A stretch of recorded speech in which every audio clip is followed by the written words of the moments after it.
So hello and welcome everyone. As आप सभी के एंड सेमेस्टर एग्जाम्स आने वाले हैं, देन आपको अपना पेपर अटेम्प्ट कैसे करना है एंड उसके लिए अच्छे से प्रिपेयर कैसे करना है, इसके रिलेटेड आप सभी के बहुत सारे क्वेश्चन आ रहे थे। सो इस वीडियो में सिंपली हम यही बात करेंगे कि आपको अच्छे मार्क्स स्कोर कैसे करने हैं एंड आपको पेपर अटेम्प्ट कैसे करना है एंड जिन्होंने अब तक कुछ भी नहीं पढ़ा उन्हें पास कैसे होना है, वो क्या करेंगे पास होने के लिए। तो मेरी तरफ से आपके लिए प्रिपरेशन एंड एग्जाम टिप्स क्या है, सो इस वीडियो में डिस्कस कर रहे होंगे। तो वीडियो को पूरा कंप्लीट वॉच करना है, जितना हो सके वीडियो को लाइक कर देना एंड चैनल को सब्सक्राइब कर लेना। तो फर्स्ट बात करते हैं कि आपको अपने एग्जाम्स के लिए प्रिपेयर कैसे करना है। लाइक आपके एग्जाम्स 29 से स्टार्ट होने वाले हैं, देन उसके लिए बेस्ट ऑफ लक। आप उसके लिए प्रिपेयर कैसे करोगे? सबसे पहले आपको क्या करना है, आपके जितने भी यूनिट्स हैं उन्हें एटलीस्ट एक बार जरूर रिवाइज करो या फिर उसके नोट्स बनाओ, जिससे कि आपको उसे एंड टाइम पे रिवाइज करने में आपको हेल्प मिले। एंड आप जो भी पढ़ाई करना अपने सिलेबस के अकॉर्डिंगली, आपको जो सिलेबस में दिया हुआ है आप उसी को पढ़ना, क्योंकि अगर आप यूट्यूब लेक्चर्स देखोगे या फिर आप किसी गूगल पे या फिर एआई पे जाओगे, देन आपको वहाँ पे मोस्टली आपको एक्स्ट्रा सिलेबस देखने को मिलेगा। सो अकॉर्डिंगली आपका जो सिलेबस है उसके अकॉर्डिंगली आप उन्हीं टॉपिक्स को पढ़ना।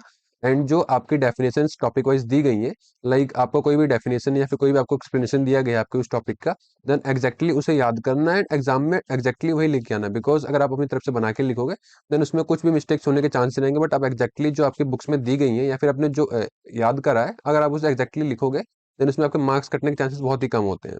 तो आपके जो टॉपिक्स के अकॉर्डिंगली आपके जो ब्लॉक डायग्राम या फिर कोई भी पिक्चर या फिर कोई डायग्राम वगैरह है, देन आप उससे एक बार फोकस करके अच्छे से याद करो, जिससे कि आप उसे एग्जाम में अच्छे से लिख सको। क्योंकि आपको अगर आप डायग्राम बनाते हो पेपर के अंदर एग्जाम में, देन उसमें आपको मार्क्स मिलने के बहुत ज़्यादा चांस होते हैं। क्योंकि अगर आपको एग्जाम में आपने डायग्राम बना दिए, देन आपका टीचर मोस्टली आपको कंप्लीट फुल मार्क्स ही देगा। एंड ऐसा मत करना कि आप मोस्टली एक दो यूनिट पे फोकस कर लो एंड बाकी की सारी यूनिट्स को आपको छोड़ दो। आप एटलीस्ट सारी यूनिट्स को एक बार जरूर कवर करना एंड उसमें छोटा छोटा कोई भी नोट्स बना सको उसे आप बना लेना, क्योंकि एंड टाइम पे आपको उसे रिवाइज करने में हेल्प मिलेगी। एंड आप पढ़ाई के लिए आप जो है useful resources like YouTube lectures, Google का कोई एआई या फिर चैट जीपीटी या फिर जेमिनी या फिर परप्लेक्सिटी, जो भी एआईज वगैरह आते हैं आप उनका हेल्प ले सकते हो, उससे आप रिवाइज कर सकते हो, पढ़ सकते हो। एंड आप जो भी टाइप के आपको जो भी डाउट्स हो आप उनसे पूछ सकते हो। एंड आपके टीचर्स ने जो आपको क्लासरूम में पढ़ाया वगैरह होगा, लाइक आपको मैथ पढ़ाया होगा, फिर आपको कोई भी केमिस्ट्री फिजिक्स कुछ भी पढ़ाया गया होगा, देन उसमें आपको अपने क्लासरूम में कुछ नोट्स लिखे होंगे या फिर आपने कुछ क्लासरूम में नोट करा होगा, देन अकॉर्डिंगली उनको भी एक बार रिवाइज कर लेना। क्योंकि आपके टीचर ने जो पढ़ाया है उनको पता है कि एग्जाम्स किस तरीके से आते हैं, उनको अकॉर्डिंग आपको जो इंपॉर्टेंट टॉपिक्स बताए गए हैं आप उस पर भी फोकस करना।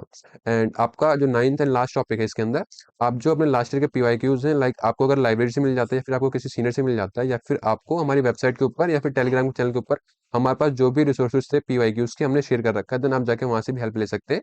उनमें आप जो अपने पीवाईक्यू को एक बार एटलीस्ट सॉल्व कर लेना, क्योंकि आपके पीवाईक्यूज में से मोस्टली 10 से 15 मार्क्स का जो क्वेश्चन है आपको एज इट इज सेम देखने को मिल जाएगा। सो पीवाईक्यूज को भी एक बार ध्यान से पढ़ लेना। तो अकॉर्डिंगली मेरी तरफ से आपको प्रिपरेशन टिप्स आपके एग्जाम्स के लिए यही थी। आप जो अपने सारे टॉपिक्स को एक बार अच्छे से पढ़ना, रिवाइज करना एंड जितने अच्छे से हो सके उसको डायग्राम को याद करना एंड पेपर में डायग्राम बना के जरूर आना। देन अब नेक्स्ट बात करते हैं कि आपको अपना पेपर अटेम्प्ट कैसे करना है। सबसे पहली बात, आपको अपने पेपर को अटेम्प्ट करने के लिए आपको 3 घंटे का टाइम मिलेगा एंड आपका जो एग्जाम स्टार्ट होगा मॉर्निंग में 9:30 से या फिर आपका आफ्टरनून में 1:30 से स्टार्ट होगा। देन आप इस तरीके से अपने पेपर को मैनेज करना है कि आपका टाइमली 3 घंटे में सारा पेपर कंप्लीट हो जाए। ऐसा ना हो कि आप आधे क्वेश्चन को अटेम्प्ट कर पाए और आपका टाइम खत्म हो जाए। अपने टाइम को अच्छे तरीके से यूटिलाइज करना एंड पेपर को कंप्लीट करना। सेकंड पॉइंट मेंशन है कि आप अपने आंसर्स को सीरियल वाइज लिखना। ऐसा मत करना कि आप सेक्शन ए का आंसर लिख रहे हो, फिर आप सेक्शन बी का आंसर लिख रहे हो, फिर आप सेक्शन सी का आंसर लिख रहे हो, फिर दोबारा आप सेक्शन ए का आंसर लिख रहे हो। इस तरीके से करोगे देन आपको आपको खुद ही कंफ्यूजन हो जाएगी एंड आपका पेपर जो है वो थोड़ा बहुत आपका कंफ्यूजन हो जाएगा। देन इस तरीके से आपका जो मार्क्स से भी कट सकते हैं, आपका टीचर बाई मिस्टेक कोई क्वेश्चन आपका सफल कर दे या फिर आपका नंबर कट जाए। देन इस तरीके से आप मत करना, अपने आंसर्स को सीरियल वाइज आप सेक्शन वाइज कंप्लीट करना। एंड थर्ड पॉइंट मेंशन है कि लाइक आपको कोई आंसर आ नहीं रहा है, देन आप टेम्परेली उसको स्किप कर देना, आप क्वेश्चन पेपर उसे मार्क कर देना, सर्कल कर देना, या आप उसे बाद में जाकर अटेम्प्ट कर लो। या फिर आप ये करना कि आपको उस टाइम पे जो भी आ रहा हो आप उसे लिख के उसी टाइम पे ऑन टाइम खत्म करो, जैसे कि आपको इन फ्यूचर आपको उसे दोबारा अटेम्प्ट ना करना पड़े। बिकॉज आप अटेम्प्ट के लिए आप छोड़ देते हो कि आप लास्ट में अटेम्प्ट करोगे, देन आपका ये भी हो सकता है कि आपको टाइम ही ना मिले एंड या फिर आप उसे अटेम्प्ट करना ही भूल जाओ। देन आपको जो भी आ रहा हो आप उसे ऑन टाइम करके खत्म करो। देन फोर्थ आपका इसमें मेंशन है कि आप टाइम वेस्ट मत करना किसी भी अननोन एक्टिविटी में, या फिर लाइक आप टीचर से बात कर रहे हो या फिर आप अपने फ्रेंड से बात कर रहे हो जिससे आपका टाइम वेस्ट हो रहा है। तो इस तरीके से अपना टाइम वेस्ट मत करना, आपको लास्ट में जाकर प्रॉब्लम होगी, आप अपने आंसर को कंप्लीट लिख नहीं पाओगे।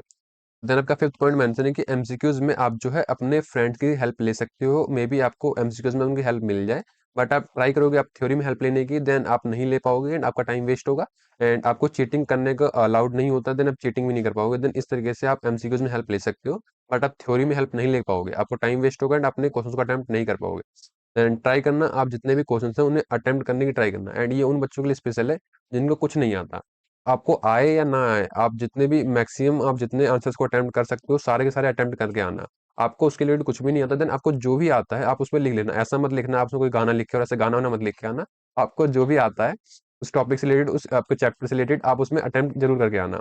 एंड आप ट्राई करना डायग्राम वगैरह बना दो, जो भी आपको आता हो आप उसमें अटेम्प्ट करके ज़रूर आना कुछ ना कुछ। एंड ट्राई करना अपनी प्रेज़ेंटेशन, अपनी राइटिंग वगैरह को अच्छे तरीके से लिखना, क्योंकि आपके मार्क्स होते हैं इनके, एंड जितने अच्छे तरीके से आप प्रॉपर उसे प्रेज़ेंट करोगे उतनी आपको अच्छे मार्क्स मिलेंगे। एंड आपके लाइक आपको 5 नंबर का क्वेश्चन, आपका 2 नंबर का क्वेश्चन या फिर आपका 10 नंबर का क्वेश्चन है, देन आपको उसी टाइप से अपने आंसर्स को लिखना है। लाइक कुछ बच्चे होते हैं जो कि आपके 2 मार्क्स में ज़्यादा लिख लेते हैं, बट आपके 5 मार्क्स में आपका कंटेंट बहुत कम होता है। देन आप ऐसा मत करना, अगर आपका 5 मार्क्स का कंटेंट है, देन आप उस अकॉर्डिंगली आप 5 मार्क्स का आंसर लिखना। आपका 10 मार्क्स का आंसर है, देन आप अकॉर्डिंगली 10 मार्क्स का आंसर लिखना। एंड आप ऐसे ही पेपर को अटेम्प्ट करना। एंड ऐसा मत करना कि आपको कुछ नहीं आता, देन आप आंसर शीट ब्लैंक छोड़ के आते हो, देन इस तरीके से आपकी बैक कन्फर्म आएगी एंड आप पास नहीं हो पाओगे। देन आपको जो भी आता हो, आप सारे क्वेश्चन को अटेम्प्ट करके, आपको जो भी इस टॉपिक से रिलेटेड कुछ भी आता हो, आप उसे करके आना। देन लाइक अब उन बच्चों के लिए है जो चीटिंग करने की ट्राई करेंगे, देन इस केस में आप खड़े जाओगे, देन आप पे आपका जो पेपर है वो कैंसिल हो जाएगा ऑन द स्पॉट, या फिर आपका टीचर छोड़ भी सकता है, आपके टीचर पे डिपेंड करता है। एंड इन केस में अगर आपके कॉलेज में स्ट्रिक्टनेस ज़्यादा होगी, देन इस केस में आपको यूएफएम का केस भी लग सकता है। एंड अकॉर्डिंगली आपका यूएफएम का केस बनने के बाद आप 3 साल के लिए किसी भी कॉलेज में, किसी भी यूनिवर्सिटी में, किसी भी एग्जाम में आप बैठ नहीं पाओगे, आप इनएलिजिबल हो जाओगे। तो आप इस बात को ध्यान रखना, आप चीटिंग करने की ट्राई मत करना, कोई भी गैजेट यूज मत करना। एंड कुछ बच्चे होंगे जो अभी भी यूज करेंगे एंड मे बी वो पास भी हो जाए, बट पकड़े जाओगे देन आपका केस जरूर बनेगा।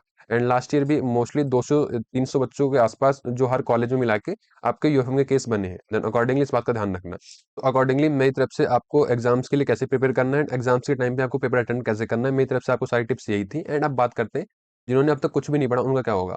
तो उनके लिए लास्ट एडवाइस यही है, आप यूट्यूब पे लेक्चर्स देखो, या फिर आप जिस भी तरीके से एआई की हेल्प से, या फिर आप नोट्स की हेल्प से, या फिर आप लेक्चर्स की हेल्प से, आप इस तरीके से भी अपने सारे टॉपिक्स को अटेम्प्ट करो। आपको जो भी याद हो रहा है, आप जो भी पढ़ पा रहे हो, जो भी समझ में आ रहा है, आप ट्राई करो मैक्सिमम समझने की। एंड एग्जाम्स में जाना, देन आप अपने आंसर शीट को ब्लैंक मत छोड़ना, आप कंप्लीट अपने आंसर को अटेम्प्ट करके आना। आपको जो भी आता हो, जो भी डायग्राम आता हो, जो भी आपको लिखना आता हो, आप उस टॉपिक से रिलेटेड उसमें लिख देना। आप मैक्सिमम जो भी हो सके अपने क्वेश्चन को अटेम्प्ट करके आना, एंड जितना लिख सको उतना लिख के आना। गाने वगैरह या फिर आप ऐसे वगैरह मत लिखना उसमें। आप मैक्सिमम आपको उस टॉपिक से रिलेटेड जो भी आता है उसे लिख के आना। एंड आपके टीचर में भी आप पे दया खा के आपको पास कर दें, एंड मैक्सिमम आपको पढ़ना ही पड़ेगा, बिना पढ़े आप पास नहीं होगे। तो आपके पास जितना कम टाइम है, आप जितने अच्छे से तरीके से अपने नोट्स पढ़ सकते हो, वीडियोस देख सकते हो, या फिर टॉपिक को आप समझ सकते हो, आप उसे समझो। एंड आप ट्राई करो सिलेबस को कंप्लीट करो, जिससे कि आपको मैक्सिमम आप जितना लिख पाओ आप पेपर में लिख के आना।